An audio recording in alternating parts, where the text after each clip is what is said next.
Hi friends, কেমন আছো সবাই? দ্য কুকিং উইন্ডো চ্যানেলে তোমাদের স্বাগত জানাই। দেখো, আলুগুলো আমি সেদ্ধ করে নিয়েছি আগে। তারপর এগুলো ভালো করে ম্যাশ করে নিয়েছি।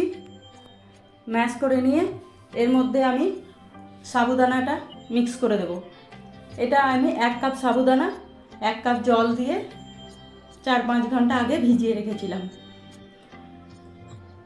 এবার এর মধ্যে সেন্ধা লবণ, জিরা পাউডার, গোলমরিচ পাউডার, কাঁচা লঙ্কা কেটে দিয়ে এটাকে ভালো করে মাখিয়ে নেব। আমি কালকে সাবুদানার একটা রেসিপি শেয়ার করেছিলাম। তোমরা অনেকেই বলেছো যে খুব ভালো হয়েছে, খুব ভালো দিনে এটা শেয়ার করেছো, অনেক কাজে লাগবে নীল উপোসের দিন।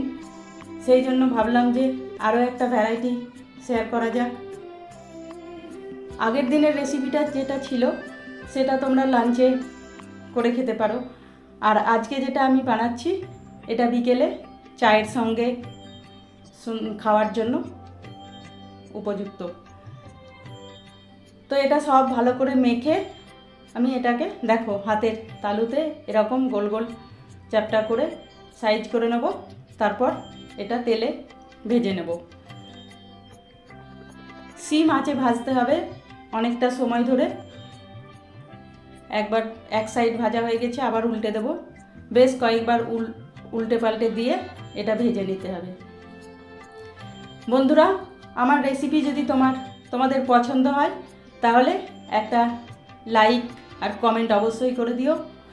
আর যারা এখনও সাবস্ক্রাইব করোনি তারা সাবস্ক্রাইব করে পাশের বেল আইকনটা প্রেস করে দিও। তোমরা যারা আমার আগের দিনের সাবুদানার রেসিপিটা মিস করে গেছো তাদের জন্য আমি ওই রেসিপির লিঙ্কটা ডেসক্রিপশান বক্সে দিয়ে দেবো, তোমরা গিয়ে দেখে নিতে পারো। এটাও বানাতে বেশি সময় লাগলো না, দেখলে 2 মিনিটে হয়ে গেল। বাস, এবার এটা চায়ের সঙ্গে বা সসের সঙ্গে খাও। সস কিন্তু মার্কেটেরটা খাওয়া যাবে না, কারণ ওতে পেঁয়াজ রসুন দেয়া থাকে। আমি ঘরেই বানিয়েছি সস। এই সসের রেসিপিটাও তোমাদের সঙ্গে শেয়ার করব। ওকে, বাই।